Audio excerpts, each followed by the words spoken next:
कर लो चारों धाम, मिलेंगे कृष्ण मिलेंगे राम। कर लो चारों धाम, मिलेंगे कृष्ण मिलेंगे राम। जीवन सफल उसी का समझो जिसने किया ये काम। कर लो चारों धाम, मिलेंगे कृष्ण मिलेंगे राम। कर लो चारों धाम, मिलेंगे कृष्ण मिलेंगे राम। बसा हिमालय पर्वत उत्तर में पावन बद्रीनाथ, नारायण ने यही तपस्या की थी नर के साथ।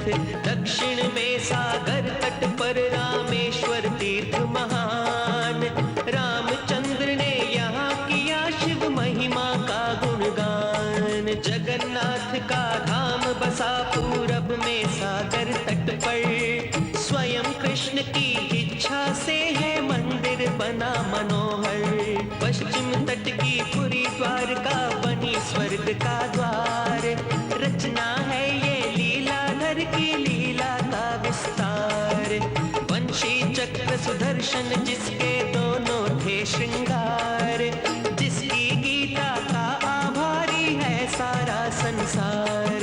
धरती को है स्वर्ग बनाते मिलकर चारों धाम। कर लो चारों धाम, मिलेंगे कृष्ण मिलेंगे राम। कर लो चारों धाम, मिलेंगे कृष्ण मिलेंगे राम। जीवन सफल उसी का समझो जिसने किया ये काम। कर लो चारों धाम, मिलेंगे कृष्ण मिलेंगे राम। कर लो चारों धाम, मिलेंगे कृष्ण मिलेंगे राम। कर लो चारों धाम, मिलेंगे कृष्ण मिलेंगे राम। भारत की भौगोलिक स्थिति ही ऐसी है कि पूर्व, पश्चिम और उत्तर दिशाओं में समुद्र अपनी उत्ताल तरंगों से मां भारत की रात दिन वंदना करता रहता है। यह देश धर्म प्रधान तो है ही, यहाँ का कोना कोना तीर्थों और पवित्र धामों से भरा हुआ है। 7 पुरियों और 4 धामों में द्वारका नगरी की गणना की जाती है। योगेश्वर श्री कृष्ण द्वापर युग में जब अंतर्ध्यान हुए तो उनकी राजधानी द्वारकापुरी समुद्र में डूब गई थी। केवल भगवान का निजी मंदिर समुद्र में नहीं डूबा था। वर्तमान द्वारकापुरी को गोमती द्वारका कहा जाता है। दक्षिण भारत में स्थित प्रसिद्ध स्थान रामेश्वरम, जहां गंगोत्री से भगवती भागीरथी का पवित्र जल लेकर श्रद्धालु भक्तजन महादेव के विग्रह पर चढ़ाते हैं। सेतुबंध रामेश्वरम तीर्थ जीवन में पूर्णता लाने और परमार्थ और व्यवहार को आपस में बांधकर जीवन को संतुलित करने का संदेश देता है। रामेश्वरम की यात्रा आनंद से जीवन को भर देती है। श्री जगन्नाथ पुरी जो 4 धाम तीर्थ यात्रा को सुखद बनाने में पूर्ण रूप से समर्थ है, इसको पुरुषोत्तम धाम भी कहा जाता है। ऐसा माना जाता है कि यह स्थान विष्णु का नित्य धाम विराज है जो वैकुंठ के समान है। भगवती अलकनंदा के दाहिने किनारे पर श्री बद्रीनाथ पुरी के विशाल मंदिर में भगवान श्री बद्री विशाल श्यामल स्वरूप में बहुमूल्यवान वस्त्राभूषण एवं मुकुट धारण किए हुए सुशोभित हैं। हिमालय का परम पावन तीर्थ श्री बद्री धाम, जो कि आज असंख्य आस्थावान भारतीय नर नारियों की आस्था का आध्यात्मिक खोज का केंद्र बना हुआ है। भगवान श्री कृष्ण की राजधानी द्वारका नगरी चारों धामों में एक उत्कृष्ट धाम है। आज 2-3 स्थान मूल द्वारका के नाम से विख्यात है और गोमती द्वारका तथा बेट द्वारका ये दोनों स्थान द्वारकापुरी ही हैं। द्वारका के जलमग्न हो जाने पर लोगों ने कई स्थानों पर द्वारका का अनुमान करके मंदिर बनवाए और जब वर्तमान द्वारका की प्रतिष्ठा हो गई तब उन अनुमानित स्थलों को मूल द्वारका कहा जाने लगा। पुराणों का कथन है कि द्वापर युग में भगवान योगेश्वर श्री कृष्ण के निवास के लिए विश्वकर्मा द्वारा रचित 5 योजन में द्वारकापुरी विराजमान थी। श्रद्धालु भक्तजन द्वारकाधीश को बहुविध सामग्री समर्पित करते हैं, किंतु जो द्वारकाधीश को सर्वाधिक प्रिय है वह है वृंदा यानी तुलसी।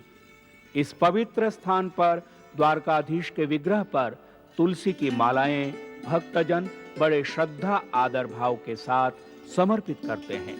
अतः द्वारकाधीश के पटांगण में और परिसर में कई जगह पर तुलसी की विविध प्रकार से सजी सजाई मालाएं उपलब्ध होती हैं। द्वारकाधीश जी की बहुत संभाल करते हैं सौराष्ट्र के भक्तजन। मंगला, राजभोग और शयन आरती नियमित रूप से प्रभु की सेवा में श्रद्धा भाव के साथ अर्पित की जाती है। स्कंद पुराण में संदर्भ मिलता है कि एक समय श्री अयोध्या जी के पास नैमिषारण्य क्षेत्र में ऋषियों में सर्वश्रेष्ठ शौनक आदि मुनि सूत जी से पूछने लगे कि हे सूत जी, इस पाखंड से भरपूर भयंकर कलयुग में श्री कृष्ण भगवान को हम कैसे मिल पाएंगे और इस घोर कलिकाल में श्री कृष्ण भगवान कौन से स्थल में निरंतर बसते हैं।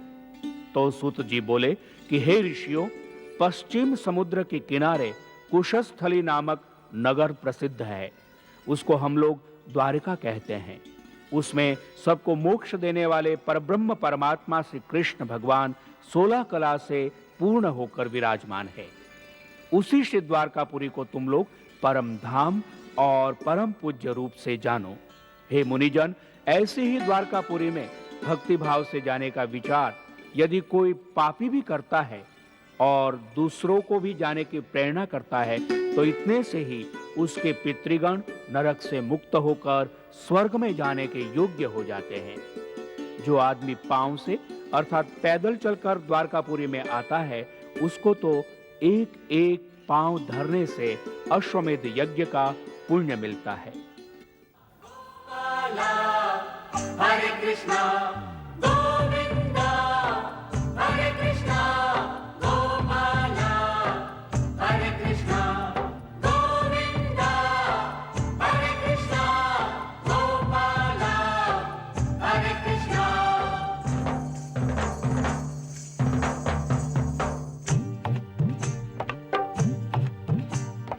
गोविंदा गोपाला, गोविंदा गोपाला, गोविंदा गोपाला, गोविंदा गोपाला। हे बांके बिहारी श्याम हमारी झोली भर देना। हे बांके बिहारी श्याम हमारी झोली भर देना। दिन रैन जपे तेरा नाम हमारी झोली भर देना।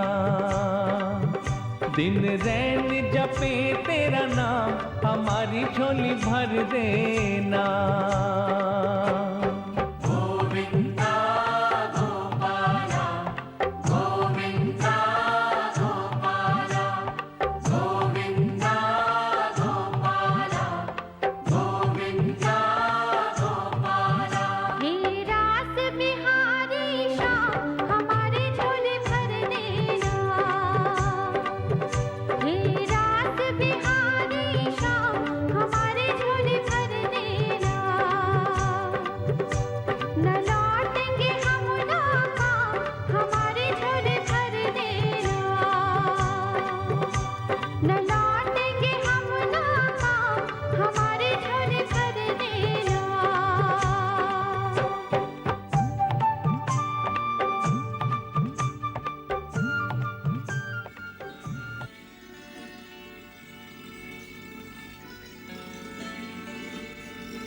56 पौड़ी का पवित्र क्षेत्र अति महात्म्य वाला है। कहा जाता है कि कभी प्राचीन काल में यही 56 पौड़ियां यानी पगथिये द्वारकाधीश के दर्शन के लिए चढ़ने होते थे। समय बीतने पर इसी स्थान को 56 पौड़ी क्षेत्र नाम दिया गया। द्वारका महात्म्य में यह भी बताया गया है कि द्वारकाधीश के दर्शन के बाद गोमती जी का दर्शन और स्नान करना चाहिए। गोमती जी के जल का ऐसा प्रभाव है कि उसमें स्नान करने से मनुष्यों के सभी प्रकार के अमंगल और पाप नष्ट होकर मनोरथ सिद्ध होते हैं। इसलिए गोमती में स्नान अवश्य करना चाहिए। ऐसा भी कहा जाता है कि सिंह राशिस्थ बृहस्पति में गोदावरी स्नान, सूर्य ग्रहण के समय कुरुक्षेत्र में स्नान तथा गंगा, यमुना, गोदावरी और पुष्कर आदि बड़े बड़े तीर्थों में स्नान करने से जो पुण्य होता है उससे भी अधिक फल गोमती जी में स्नान करने से प्राप्त होता है। इसमें कुछ भी संशय नहीं है। सूत जी कहते हैं कि हे मुनिजन, इससे अधिक और क्या कहें कि गोमती गोमय स्नानम गोदानम गोपी चंदनम दर्शनम गोपीनाथस्य गकाराह पंच दुर्लभाः। यानी एक गोमती जी का जल, दूसरे उसमें गोमय यानी गौ के गोबर से स्नान करना, तीसरा वहां गोदान करना, चौथा गोपी चंदन धारण करना और पांचवा गोपीनाथ जी यानी द्वारकाधीश जी का दर्शन। ये 5 प्रकार अर्थात गकार वाले पदार्थ संसार में दुर्लभ हैं। द्वारकाधीश के वर्तमान मंदिर के पीछे पवित्र गोमती नदी में स्नान करके भक्त लोग इष्ट को प्राप्त करने जैसा सुख पाते हैं। गोमती नदी में स्नान, गोमती के दर्शन एवं गोमती के जल का आचमन, इन सब की बहुत महिमा गाई गई है। अपार जलराशि समुद्र में स्नान करके भक्तजन आश्वस्त महसूस करते हैं, सुख शांति का अनुभव करते हैं। इस भव्य एवं विशाल समुद्र तट को देखकर योगेश्वर श्री कृष्ण ने द्वापर युग में इस भूमि को अपनी सुरक्षित राजधानी बनाया था। समय के साथ कई परिवर्तन हुए। अब समुद्र किनारे पर कई मंदिर बन गए हैं। मन में उल्लास, श्रद्धा और विश्वास का संबल लेकर तीर्थयात्रियों के समूह द्वारका नगरी में द्वारकाधीश के दर्शन एवं गोमती के पुण्य स्नान के लिए आते हैं। द्वारका नगरी का महात्म्य अलौकिक है। एक कथा के अनुसार एक समय जब सिंह राशि में बृहस्पति था तो स्वर्गलोक के सभी देवता, पितृगण, सिद्ध, गंधर्व, ऋषि, वेद, पुराण, नदी, तीर्थ क्षेत्र और मनुष्य लोक के भी अनेक प्राणी अपने अपने पापों को नष्ट करने के लिए श्री गोदावरी में स्नान करने के लिए गए और स्नान करके पवित्र हुए। परंतु जब वर्ष पूरा हुआ तो अनेक पापियों का संघर्ष होने से गोदावरी जी श्याम वर्ण की हो गई। अपने काले रंग को देखकर वे क्षोभ करने लगी, दुखी हुई और गौतम ऋषि से प्रार्थना करने लगी। तो गौतम ऋषि ने कहा कि हे गोदावरी, मैं शंकर भगवान के पास से तुमको लाया हूं, इसलिए उनसे तुम्हारी श्यामता को मिटाने वाला सुखमय उपाय पूछता हूं। तुम तनिक भी चिंता मत करो। गौतम आदि ऋषियों ने जब शिव जी की स्तुति की तो आकाशवाणी हुई कि सब पापों से मुक्त करके पवित्र करने वाला उत्तम तीर्थ श्री द्वारकापुरी विद्यमान है, फिर भी तुम सब मोह सागर में डूब रहे हो। बड़े आश्चर्य की बात है। अब हे गौतम, नारद आदि ऋषिगण, आप सब गोदावरी को आगे रखकर द्वारका जी जाओ और वहां गोमती में स्नान करके श्री द्वारकाधीश के दर्शन करो। इससे गोदावरी में समाविष्ट समस्त पाप और श्यामता यानी कालापन नष्ट हो जाएगा।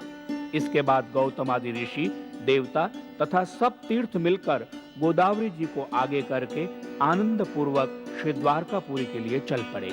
मार्ग में वीणाधारी नारद मिले। उन्होंने नारद जी से द्वारका यात्रा की विधि पूछी तो नारद जी बोले कि द्वारका यात्रा शुभ मुहूर्त में शुरू करनी चाहिए। इस अवसर पर ब्रह्मचर्य का पालन, भूमि पर सोना, जितेंद्रिय रहना, अनेक प्रकार से भजन कीर्तन करना इत्यादि क्रियाएं करना चाहिए। किसी से कटु वचन न बोलना और अपनी सामर्थ्य के अनुसार प्रभु की प्रीति के लिए अन्न, वस्त्र, पादुका आदि अनेक वस्तुओं का दान करना चाहिए। इससे कोटि गुना पुण्य मिलता है।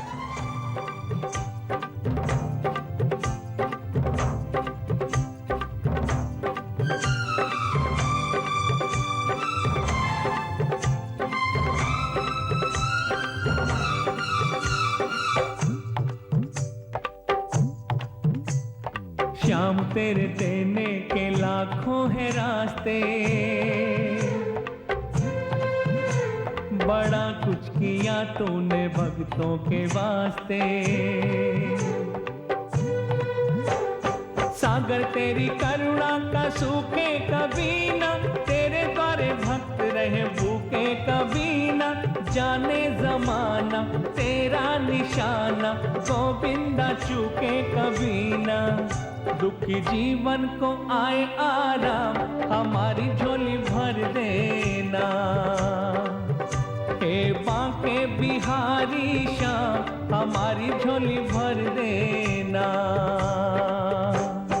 गोविंदा गोपाला, गोविंदा गोपाला, गोविंदा गोपाला, गोविंदा गोपाला।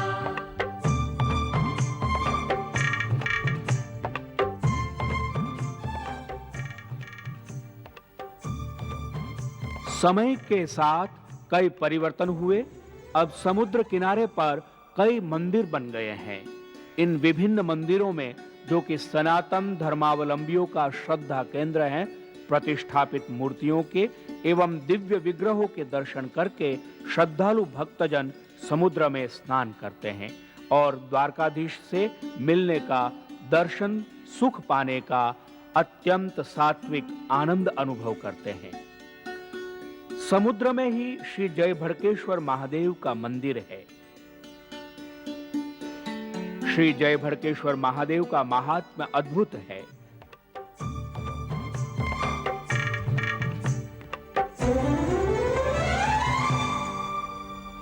गोविंदा हरे कृष्णा गोपाला, हरे कृष्णा गोविंदा हरे कृष्णा गोपाला, हरे कृष्णा।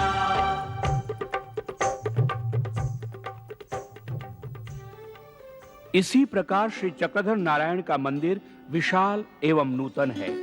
इन मंदिरों की नवीनता और प्राचीनता इनके शिल्प एवं इनकी संरचना की बनावट से जानी जा सकती है।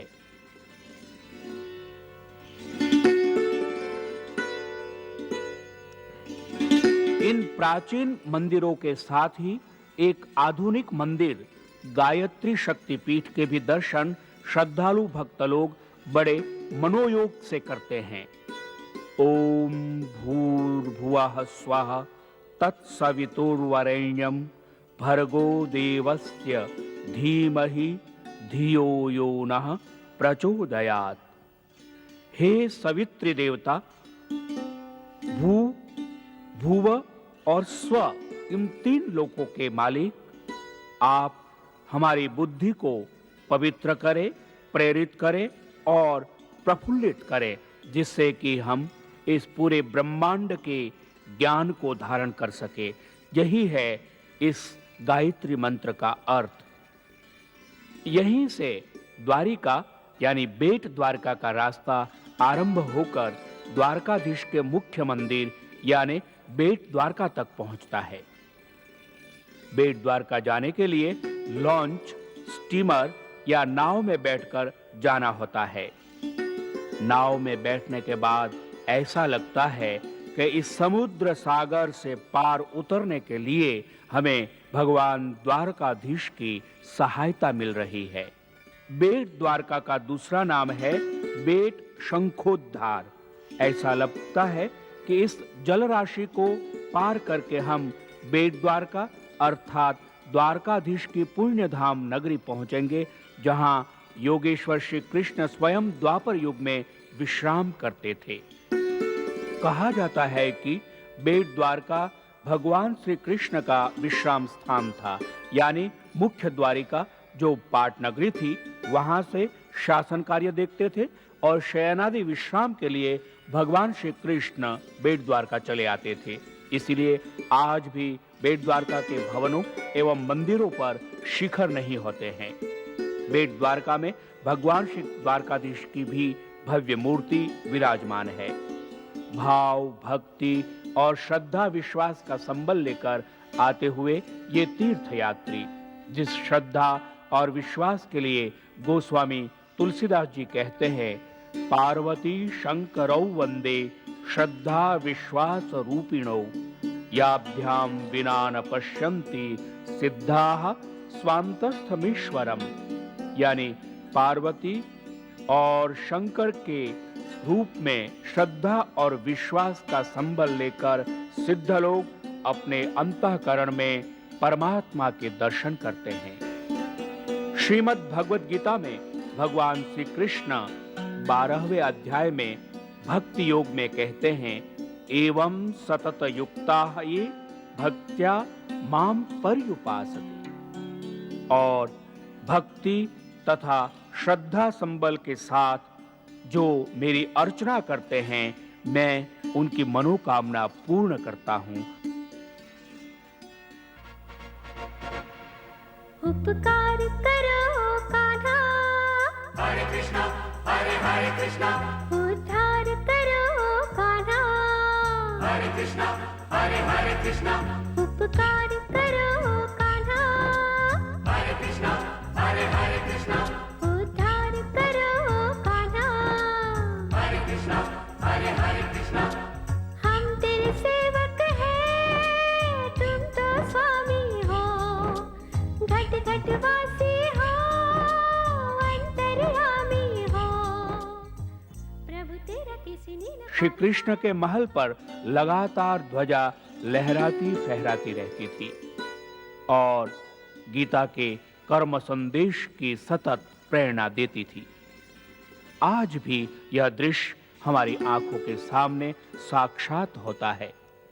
कर्मण्येवाधिकारस्ते मा फलेषु कदाचन, यानी कर्म में ही हे जीव तुम्हारा अधिकार है। श्री प्रेम भिक्षु जी महाराज की प्रेरणा से बेट शंखोद्धार में हनुमान दांडी संकीर्तन मंदिर ट्रस्ट का निर्माण किया गया है। संकट मोचन भगवान हनुमान जी का यह पवित्र मंदिर है, जिसे श्री मकर ध्वज मंदिर के नाम से जाना जाता है। भगवान संकट मोचन श्री हनुमान जी रुद्र का अवतार है। कहा जाता है, जय जय जय हनुमान गोसाई, कृपा करो गुरुदेव की नाई, शंकर सुवन केसरी नंदन, तेज प्रताप महाजगबंदन।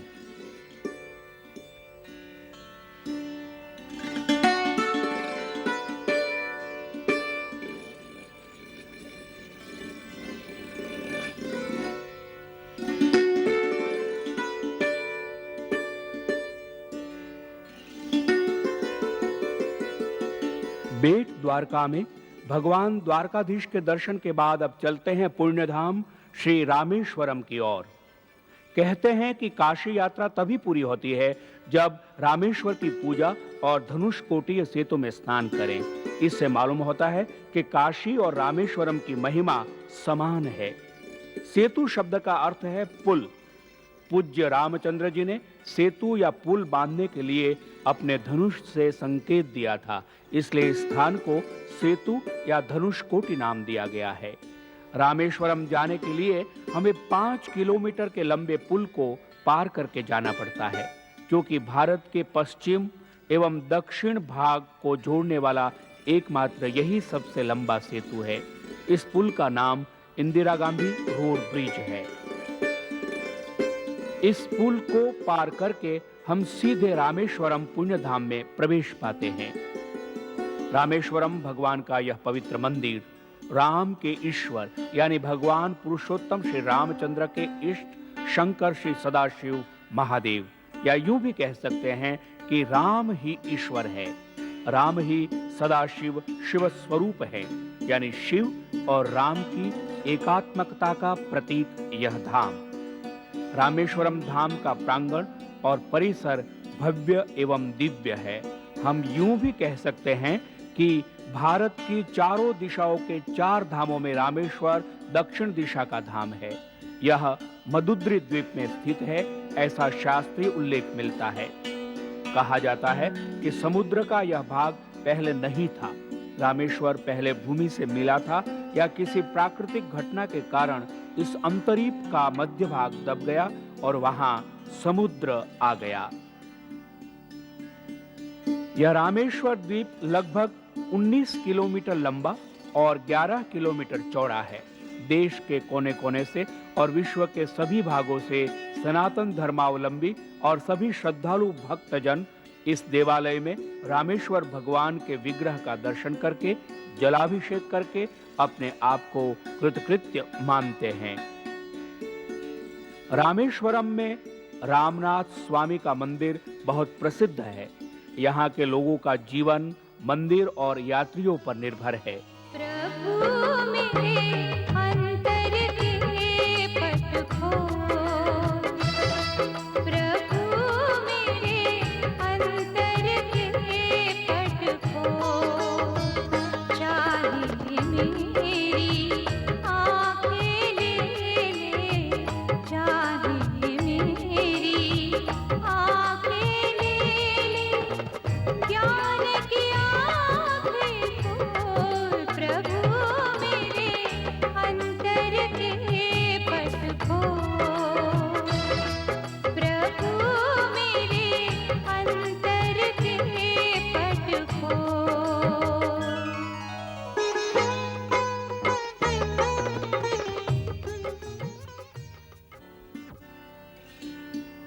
द्वादश ज्योतिर्लिंगों में श्री रामेश्वर भगवान की गणना है। भगवान श्री राम ने इस दिव्य ज्योतिर्लिंग की अर्चना प्रतिष्ठापना की थी।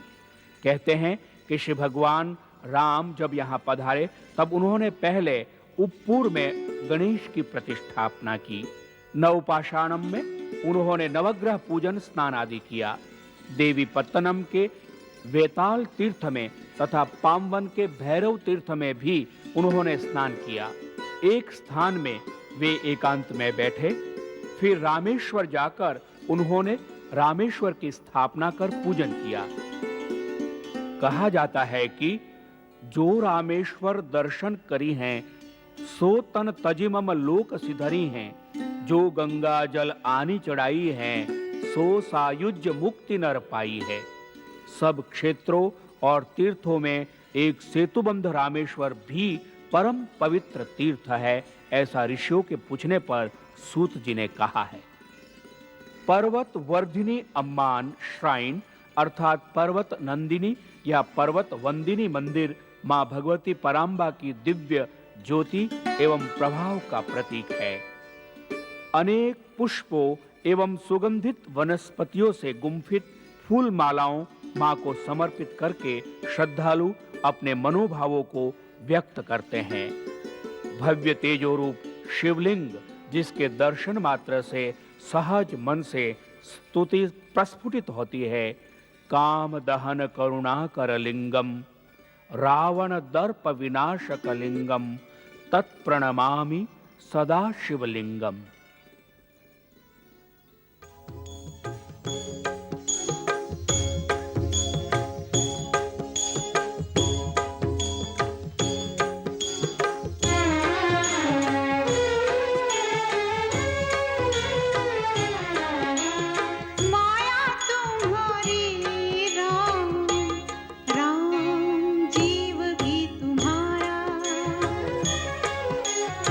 माया तुम्हारी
नटराज की मूर्ति पूरे ब्रह्मांड की संरचना का प्रतीक है, जिसके लिए दशानन कहते हैं, जटाकटाह संभ्रम भ्रमण्डिलिम्प निर्जरी विलोल वीच वल्लरी विराजमान मूर्धनि धगद धगद धगज्वलल्ललाट पट्टपावके किशोर चंद्रशेखरे रति प्रतिक्षणम मम।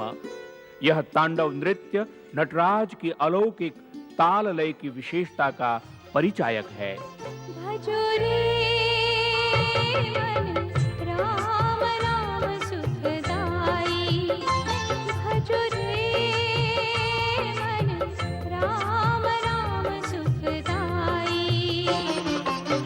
राम नाम के दो अक्षर में, राम नाम के दो अक्षर में सब सुख शांति समाई, भजो रे। दक्षिण भारत के पुराने मंदिर के जैसे इस मंदिर में ऊंची ऊंची दीवारें बनी हैं। पूरब और पश्चिम में 865 फुट लंबाई, दक्षिण और उत्तर में 657 फुट चौड़ाई हैं। इस मंदिर के लंबे प्राकार बहुत अच्छे एवं भव्य बने हैं। ऊंचे ऊंचे चबूतरों पर स्तंभों की कतारें बनी हैं। इन खंभों के बीच प्राकार का मार्ग बना हुआ है।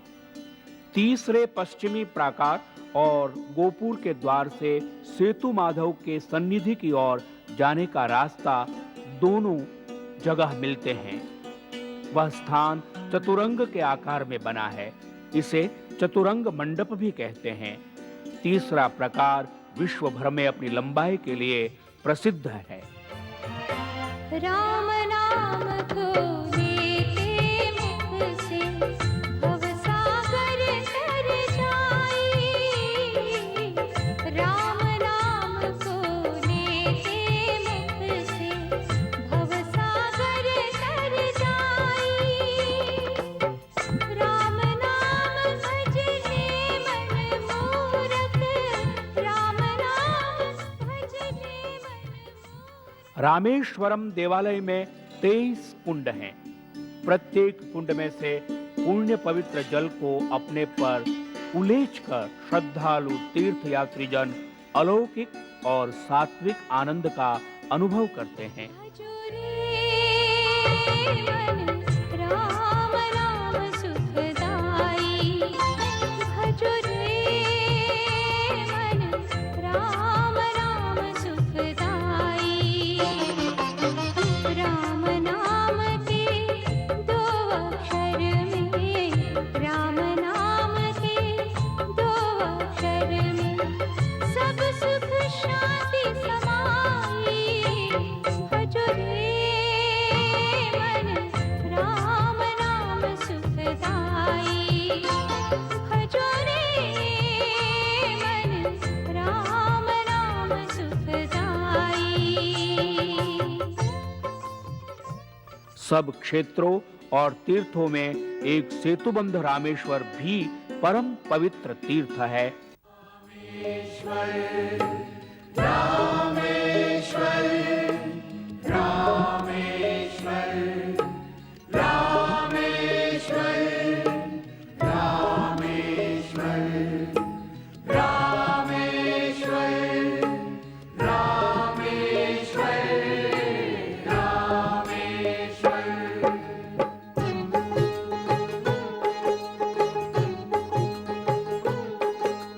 कहूँ राम का ईश्वर तुझको, या कहूँ तुझे सर्वेश्वर। कहूँ राम का ईश्वर तुझको, या कहूँ तुझे सर्वेश्वर। रामेश्वर तुम स्वयं राम हो, हरिहर भोले शंकर। बोलो जय जय जय जय रामेश्वर, बोलो जय जय जय जय रामेश्वर। बोलो जय जय जय जय रामेश्वर,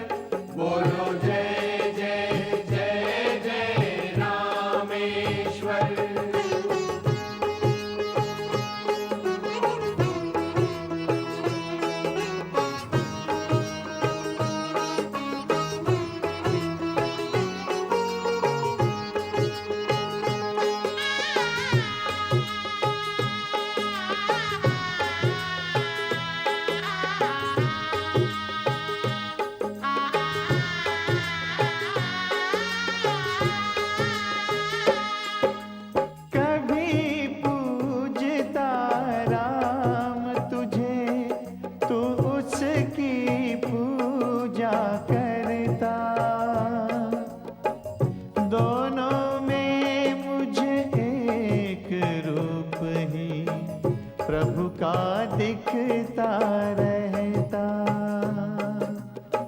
कभी पूजता राम तुझे, तू उसकी पूजा करता।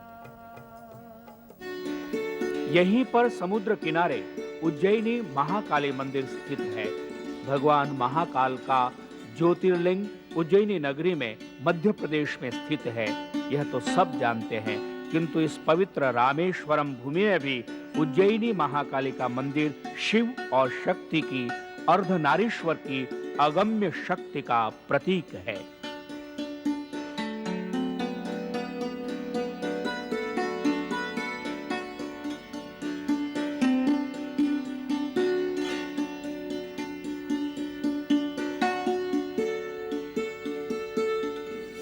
यहीं पर कांची कामकोटि पीठाधिपति जगतगुरु श्री शंकराचार्य स्वामी पीठ स्थित है, जो 7वीं शताब्दी में आदि शंकराचार्य भगवान भाष्यकार भगवत्पाद जगतगुरु शंकराचार्य ने प्रतिष्ठापित किया था।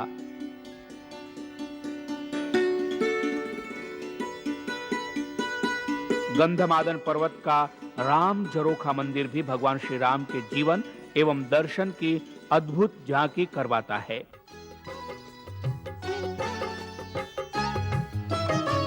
रघुवर रघुवर तुमको मेरी रास, रघुवर रघुवर तुमको मेरी रास, सदा सदा मैं शरण तिहारी, सदा सदा मैं। दूसरा मंदिर श्री लक्ष्मण जी का है। श्री लक्ष्मण जी यानी रामायण के साक्षात समर्पणम एवं वैराग्य की प्रतिमूर्ति, जिन्होंने 14 वर्ष तक भ्राता श्री राम की और माता सीता की सेवा की। यह मंदिर श्री लखन जी के परम पावन चरित्र एवं समर्पण तथा भ्रातृ प्रेम का द्योतक है।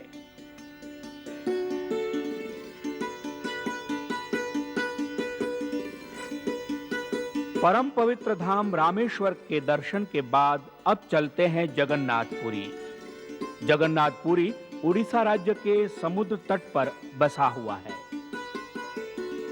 खरगा स्टेशन से दक्षिण पूर्व का एक सुप्रसिद्ध स्टेशन खरगा रोड जंक्शन है, जहां से एक छोटी लाइन पुरी को गई है। खरगा से श्री जगन्नाथपुरी 28 मील की दूरी पर है। पुरी से हावड़ा, आसनसोल, तलचर, तिरुपति, दिल्ली और हैदराबाद के लिए सीधी गाड़ियां जाती हैं। बस से आने जाने की भी व्यवस्था है।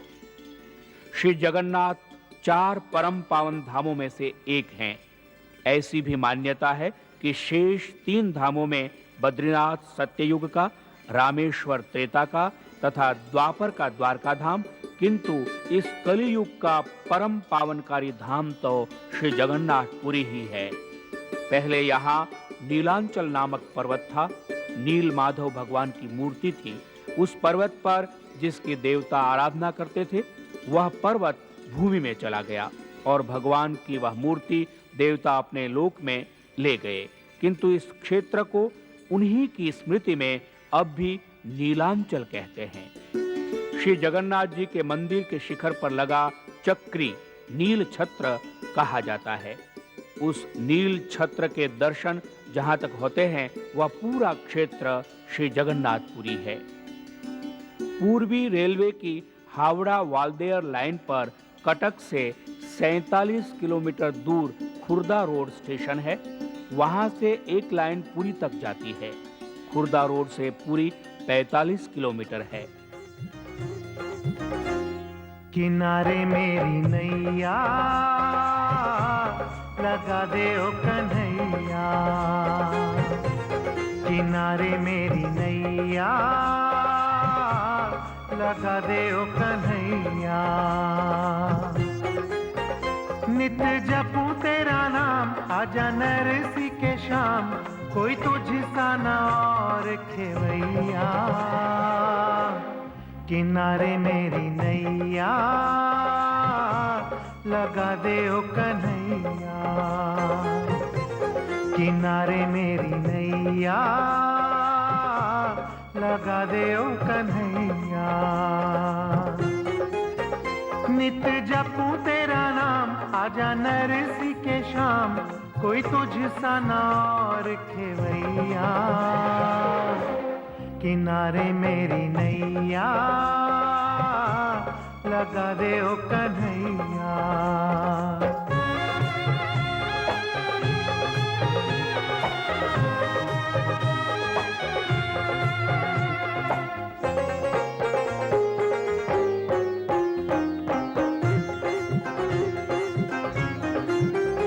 तेरे मित्र सुदामा की भांति मैं भी हूँ गमों से चूर बड़ा।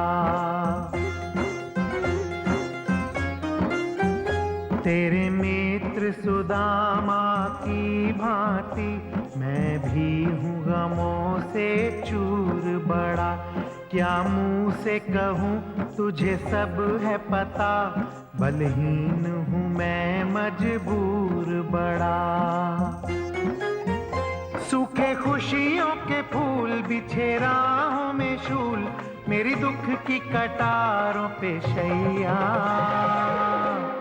किनारे मेरी नैया लगा दे ओ कन्हैया। किनारे मेरी नैया लगा दे ओ कन्हैया।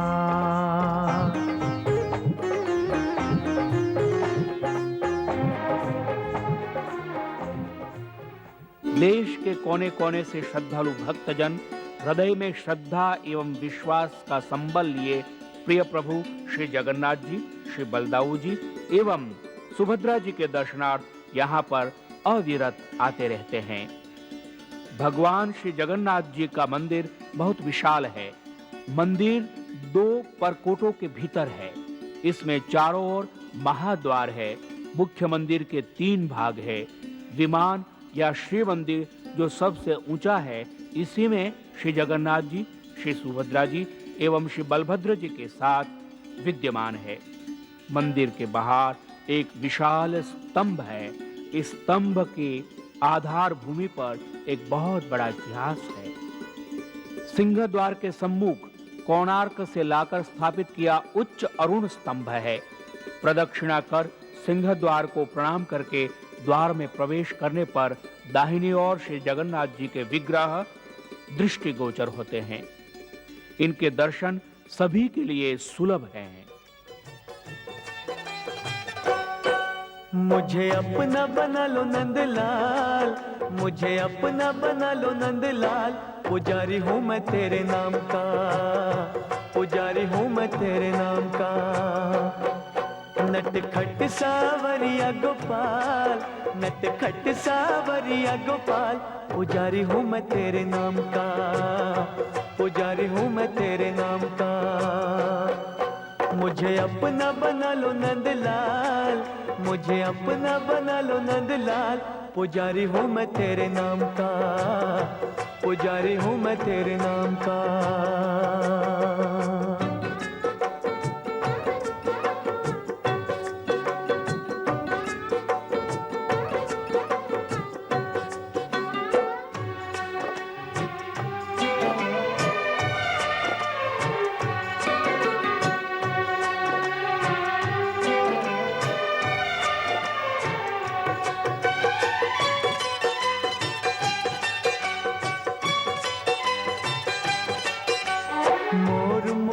तेरा जब से है भाग गया, जब से है भाग गया। दुनिया को तज के शरण तेरी आ गया है, शरण तेरी आ गया। दया करना ओ दीन दयाल, दया करना ओ दीन दयाल। पुजारी हूँ मैं तेरे नाम का, पुजारी हूँ मैं तेरे नाम का। मुझे अपना बना लो नंदलाल, मुझे अपना बना लो नंदलाल। पुजारी हूँ मैं तेरे नाम का, पुजारी हूँ मैं तेरे नाम का।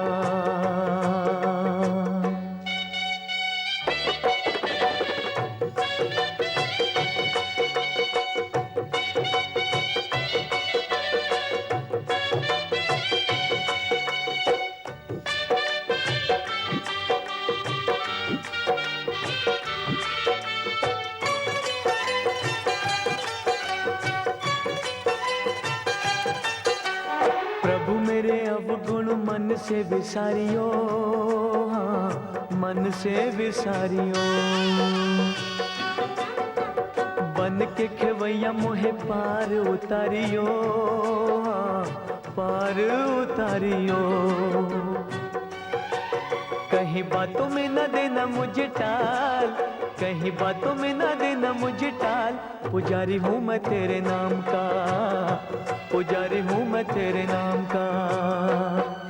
मुझे अपना बना लो नंदलाल, मुझे अपना बना लो नंदलाल। पुजारी हूँ मैं तेरे नाम का, पुजारी हूँ मैं तेरे नाम का। आषाढ़ शुक्ला द्वितीया को श्री जगन्नाथ जी की रथ यात्रा होती है। यह पुरी का प्रधान महोत्सव है। 3 अत्यंत विशाल रथ होते हैं। पहले पर श्री बलराम जी, दूसरे पर श्री सुभद्रा जी तथा सुदर्शन चक्र और तीसरे पर श्री जगन्नाथ जी होते हैं। संध्या तक ये रथ गुंडीचा मंदिर में पधारते हैं और 7 दिन तक वहीं रहते हैं। दशमी को वहां से रथ पर लौटते हैं। इन दिनों के दर्शन को आड़प दर्शन कहते हैं। इसका बहुत महात्म्य है। द्वापर युग में द्वारिका में श्री कृष्ण की पटरानियों ने एक बार माता रोहिणी के भवन में जाकर उनसे आग्रह किया था कि वह उन्हें श्याम सुंदर जी के दर्शन करवाए हैं। यह कथा इसी महात्म्य को बताती है। तुम्ही देवता हो, तुम्ही मीत मेरे, तुम्ही देवता हो, तुम्ही मीत मेरे। तुम्ही प्राण वीणा के, तुम्ही प्राण वीणा के संगीत मेरे, संगीत मेरे। तुम्ही देवता हो, तुम्ही मीत मेरे।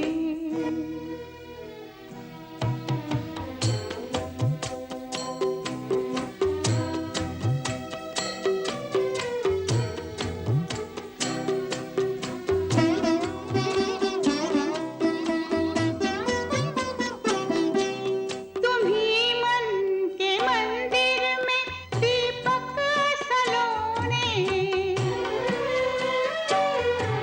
तुम्ही मन के मंदिर में दीपक सलोने। मधुर ज्योति में हंस रहे चारों कोने। हर एक सांस आती है, हर एक सांस आती है दीपक संजोने। वर्तमान श्री क्षेत्र में यहाँ गुंडीचा मंदिर है।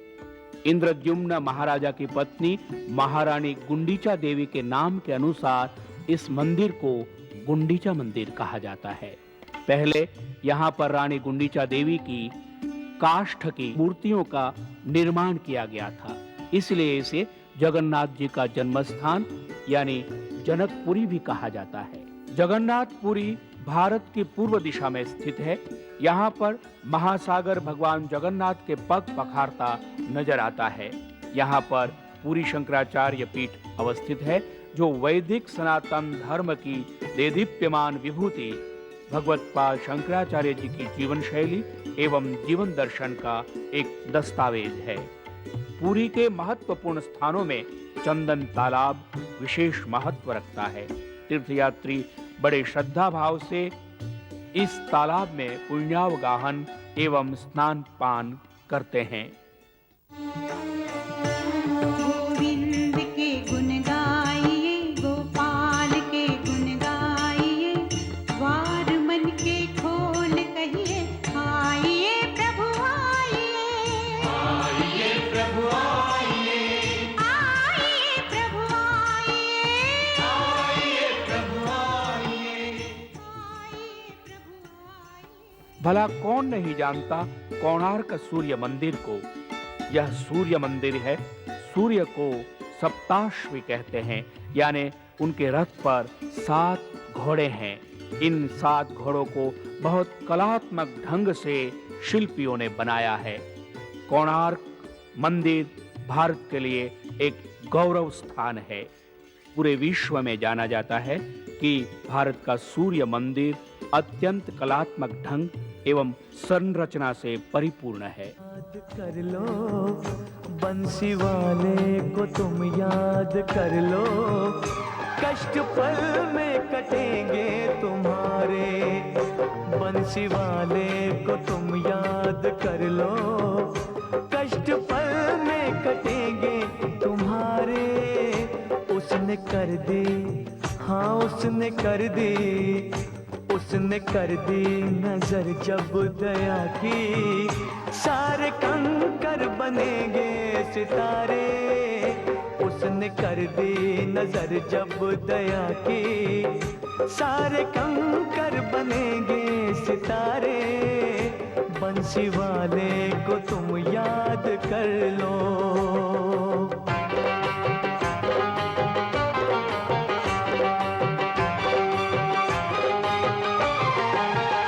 जिसने पतझड़ बहारों में बदली, जिसने कांटों में फूल खिलाए,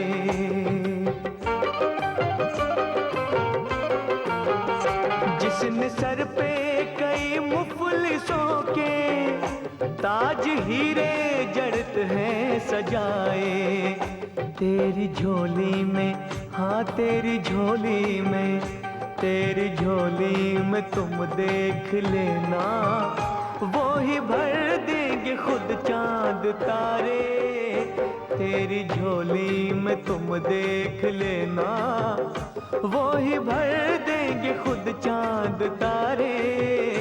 बंसी वाले को तुम याद कर लो।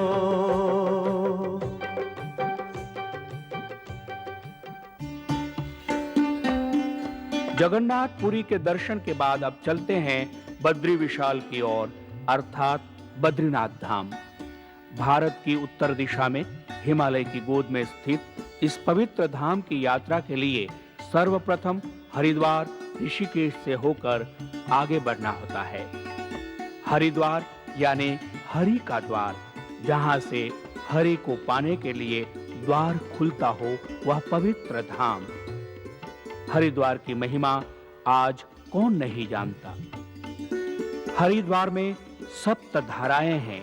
कहा जाता है कि भगवती भागीरथी ने तपस्या में निरत 7 ऋषियों के सामने अपनी 7 धाराएं बनाई थी।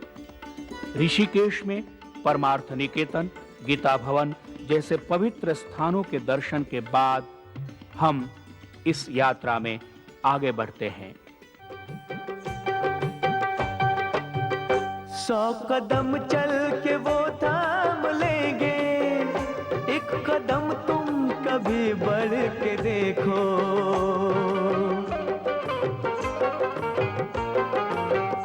वो लकीरें बदल देंगे तेरी, तुम भरोसा कभी करके देखो। पर्वतीय रास्तों की मनोहारी छटा देखते हुए हम जोशीमठ की ओर आगे पहुंचते हैं। स्कंद पुराण में कहा है, बहूनि सन्ति तीर्थानि दिवि भूमौ धरासु च, बदरी सदृशम तीर्थम न भूतम न भविष्यति। प्रसिद्ध है कि श्री बद्रीनाथ पुरी गढ़वाल मंडल के अंतर्गत चमोली जनपद से सिंधु तट से 10,350 फीट की ऊंचाई पर नर नारायण पर्वतों के मध्य स्थित है। पौराणिक मत से बद्रीवन का विस्तार 12 योजन लंबा और 3 योजन चौड़ा माना जाता है। कण्वाश्रम से लेकर नंदागिरी पर्वत तक फैला बद्रीवन भोग और मोक्ष को देने वाला बताया गया है। हिमालय का परम पावन तीर्थ श्री बद्रीनाथ, जो कि आज असंख्य आस्थावान भारतीय नर नारियों की आत्मा का केंद्र है, एक अनादि सिद्ध तीर्थ स्थान है।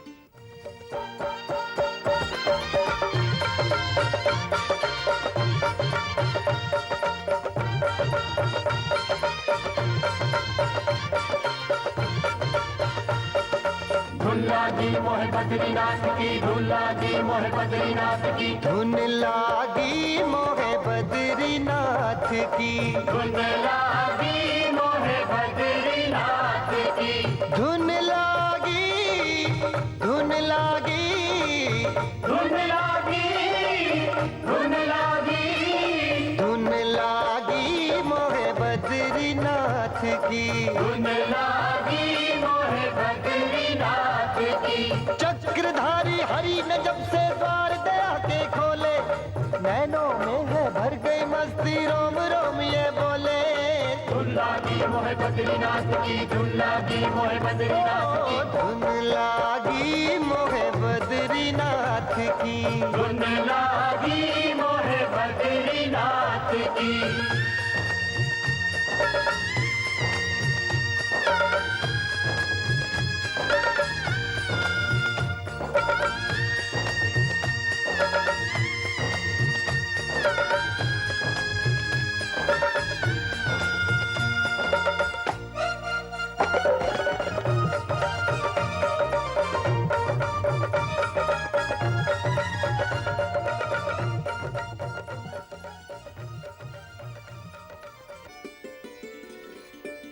पौराणिक कथा के अनुसार श्री शिव जी ने एक बार कार्तिकेय से कहा कि श्री बद्री क्षेत्र के समान काशी, कांचीपुरी, मथुरा, गया, प्रयागराज, अयोध्या, अवंतिकापुरी और कुरुक्षेत्र भी नहीं है।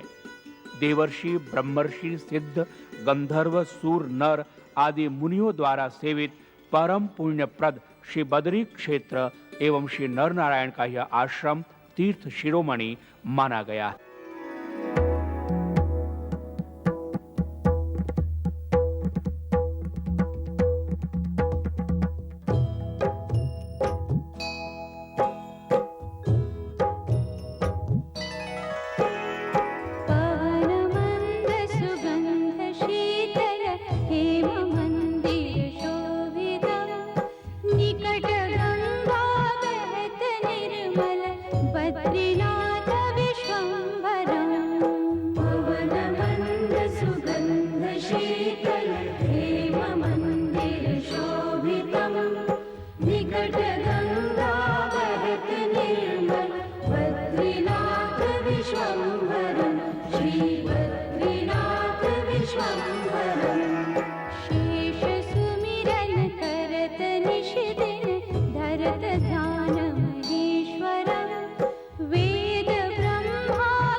श्री बद्रीनाथ